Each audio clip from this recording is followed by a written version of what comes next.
अब पाठशाला में मुनीर के डबल क्रॉस प्लान का चैप्टर आपको बताने वाला हूं। जिस मुनीर पर ट्रंप ने अंधा भरोसा किया, आज उसने ही अमेरिका को धोखा दिया।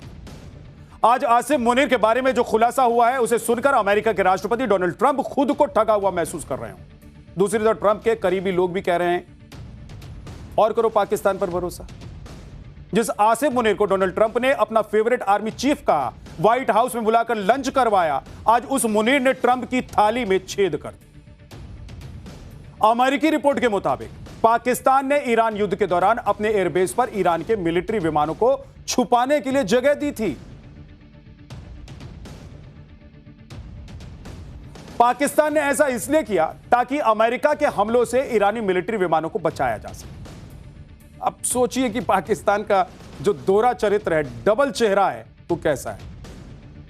इस खुलासे के बाद अमेरिका में हाहाकार मचा हुआ, हड़कंप मचा हुआ, हंगामा खड़ा हो गया है।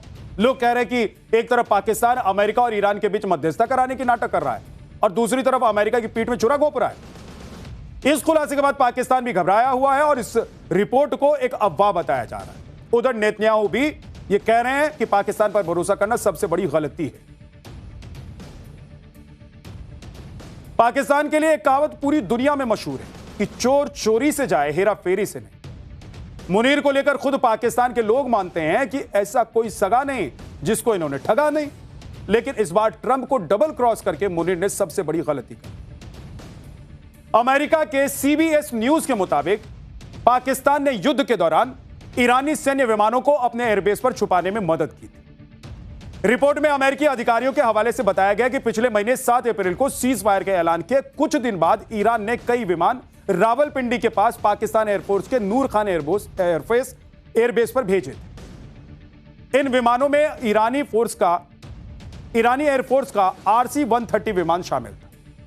यह विमान दुश्मन देश पर नजर रखने और हथियारों के ट्रांसपोर्ट के लिए इस्तेमाल किया जाता। CBS न्यूज की रिपोर्ट में यह भी दावा किया गया है कि ईरान ने कुछ नागरिक विमान अफगानिस्तान भी भेज दिए थे। ईरान की एक एयरलाइन मान एयर का एक विमान युद्ध शुरू होने से पहले काबुल पहुंच चुका था। ईरानी एयर स्पेस बंद होने के बाद यह विमान काबुल एयरपोर्ट पर रुका रहा और दरअसल मार्च में पाकिस्तान और तालिबान सरकार के बीच तनाव बढ़ने पर काबुल एयरपोर्ट पर हमले की आशंका बन रही थी और इसके बाद तालिबान के सिविल एविएशन अधिकारियों ने मान एयर के विमान को सुरक्षा कारणों से अफगान ईरान बॉर्डर के पास हेरात एयरपोर्ट भेज दिया था। पाकिस्तान के इस कांड के सामने आने के बाद अमेरिका में बवाल मच गया। ट्रंप के खास सहयोगी और अमेरिकी सीनेटर लिंडसे ग्राहम ने कहा कि पाकिस्तान भरोसे के लायक है ही नहीं। ग्राहम ने लिखा है कि अगर यह रिपोर्ट सही है तो ईरान, अमेरिका और दूसरे पक्षों के बीच मध्यस्थता के रूप में पाकिस्तान की भूमिका का पूरी तरीके से पुनर्मूल्यांकन करना पड़ेगा। पाकिस्तानी रक्षा अधिकारियों द्वारा पहले इजराइल को लेकर दिए गए कुछ बयानों को देखते हुए मुझे यह सच होने पर बिल्कुल आश्चर्य नहीं होगा। इस खुलासे के बाद पाकिस्तान घबराया हुआ है और यह मान लिया है कि ईरान के सैन्य विमान उसके एयरबेस पर पहुंचे थे। हालांकि पाकिस्तान यह सफाई दे रहा है कि ईरान के सैन्य विमान का मकसद अमेरिका से छुपने या दुश्मन की जासूसी करना नहीं था। पाकिस्तान के विदेश मंत्रालय के प्रवक्ता हैं ताहिर अंद्राबी, वो कह रहे हैं कि ईरान के सैन्य विमान युद्ध विराम के दौरान इस्लामाबाद टॉक्स के लिए नूर खान एयरबेस पर आए हुए। अपनी सफाई में पाकिस्तान ने कहा है कि नूर खान एयरबेस शहर के बीचों बीच है। ऐसे में वहां बड़ी संख्या में विमान पार्क करने या छिपाने की कोई गुंजाइश नहीं है। उनका किसी सैन्य अभियान से कोई संबंध नहीं। ईरान के विमान ईरानी प्रतिनिधिमंडल, सुरक्षाकर्मी और सहयोगी स्टाफ के लिए आए हुए थे। पाकिस्तान के इस कांड पर पाकिस्तान में कैसे माहौल दिखाई दे रहा है, एक बार देखिए। तो गजब का माहौल बना हुआ है पाकिस्तान। अब पाकिस्तान में लोग भी बात कर रहे हैं कि कैसे हमारे हुक्मरान हैं, ये तो डुबा के मारेंगे और डुबा के मारेंगे। मतलब अभी तक तो नून रोटी मिर्च नहीं ठीक से खा पा रहे थे, पेट नहीं भर रहा है पाकिस्तानियों का, और ऐसे ऐसे कांड कर रहे हैं ये मुनीर और शहबाज जैसे जो इनके नेता हैं कि अमेरिका जैसा देश इनको छोड़ेगा नहीं, इजराइल जैसा देश इनको छोड़ेगा नहीं और ईरान भी नहीं छोड़ेगा। पाकिस्तान की सफाई पर ट्रंप को कितना भरोसा है यह तो पता नहीं, लेकिन इजरायली प्रधानमंत्री बेंजामिन नेतन्याहू को पाकिस्तान और मुनीर पर एक पैसे का भरोसा नहीं है। वो कह रहे हैं कि सीज फायर को लेकर पाकिस्तान पर भरोसा करना ही सबसे बड़ी गलती है। उनका दावा है कि इस पूरे युद्ध के दौरान पाकिस्तान सोशल मीडिया पर एजेंडा सिर्फ चला रहा था। हाल ही में एक इंटरव्यू के दौरान नेतन्याहू ने कहा कि पाकिस्तान फर्जी सोशल मीडिया अकाउंट के जरिए प्रॉक्सी एजेंडा चला रहा था। इंटरनेट पर इजराइल विरोधी मैसेज फैलाकर पाकिस्तान अमेरिका इजराइल संबंधों को कमजोर करना चाहता है। Pakistan AI based automation tools और स्क्रिप्ट्स का इस्तेमाल करके एक डिजिटल युद्ध लड़ रहा है।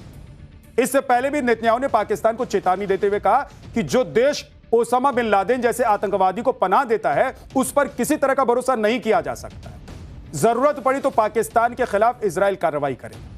पाकिस्तान और धोखा दोनों एक दूसरे से जुड़े हुए हैं, एक ही सिक्के के दो पहलू हैं। ऐसा पहली बार नहीं है जब पाकिस्तान ने अमेरिका को धोखा दिया हो। इससे पहले भी वो कई बार अमेरिका के साथ झूठ और धोखे की मिलावट वाला खेल खेलता रहा है। आज आपको पाकिस्तान के डबल गेम वाला इतिहास भी दिखाने जा रहा हूं। सबसे बड़ा झूठ पाकिस्तान ने ओसामा बिन लादेन के बारे में बोला था, जबकि लादेन को पाकिस्तान आर्मी ने एबटाबाद में छुपा रखा था। 2 मई 2011 को अमेरिका ने लादेन को ढूंढकर मार गिराया एबटाबाद में। इससे पहले 2001 से 2021 के दौरान करीब 20 साल पाकिस्तान अफगानिस्तान को लेकर डबल गेम कर चुका है। 9/11 के बाद पाकिस्तान ने अमेरिका को तालिबान के खिलाफ एक्शन लेने के नाम पर $33 बिलियन की मदद मांगी, लेकिन आईएसआई ने तालिबान हक्कानी नेटवर्क को क्वेटा और वजीरिस्तान में शरण दी थी। 1980 के दशक में पाकिस्तान के पाकिस्तानी वैज्ञानिक अब्दुल कादिर खान ने ईरान, लीबिया, उत्तर कोरिया को सेंट्रीफ्यूज यानी कि यूरेनियम संवर्धन तकनीक और डिजाइन बेच दी। उस दौरान पाकिस्तान के आर्मी चीफ और तानाशाह जियाउल हक अमेरिका से झूठ बोलते हैं। धोखा देना पाकिस्तान की पुरानी फितरत है, वो सिर्फ पैसे का दोस्त है। जब जिससे मदद मिली उसी का हो गया। और अमेरिका के सामने सीज फायर के नाम पर भरोसा और भरोसेमंद बनने की कोशिश हमेशा पाकिस्तान करता रहा है। ये दिखावा वो करता रहा है ताकि भीख में डॉलर मिल सके, और दूसरी तरफ ईरान और चीन को नाराजगी से बचना चाहता है। अगर वो नाराज हुए तो भी मारे जाएंगे, ये पाकिस्तान को पता है, ताकि हथियारों की मदद इन्हीं देशों से पाकिस्तान को मिलती है, वो मिलती रहे, कहीं कोई दिक्कत नहीं। 2020 से 2024 के बीच पाकिस्तान के 80% बड़े हथियार चीन ने सप्लाई किए। इसमें चीन का JF-17 थंडर फाइटर प्लेन जैसे हथियार शामिल। इसके अलावा सीपेक प्रोजेक्ट के तहत चीन ने पाकिस्तान में 5 लाख करोड़ रुपए का निवेश किया। दूसरी तरफ IMF ने पिछले 5 साल में पाकिस्तान को करीब 80,000 करोड़ रुपए की आर्थिक मदद दी। पाठशाला में अब अगला चैप्टर। नीट के पेपर में 720 नंबर के सवालों में से 600 नंबर के सवाल पहले ही बिक गए। किसने बेचा, किसने खरीदा, कितना बड़ा नेटवर्क सामने आया और कौन कौन है देश के जेन जी का गद्दार, इस पर आज पूरी जानकारी आपको। पेपर लीक के मुद्दे ने कैसे सियासी गर्मी बढ़ा दी है, विपक्ष सवाल पर सवाल दाग रहा है, लेकिन शिक्षा मंत्री चुपचाप क्यों निकल गए, पूरा चैप्टर आज खुलेगा। नीट पर पेपर या कहिए कि गैस पेपर लीक हो गया और इसके साथ ही एग्जाम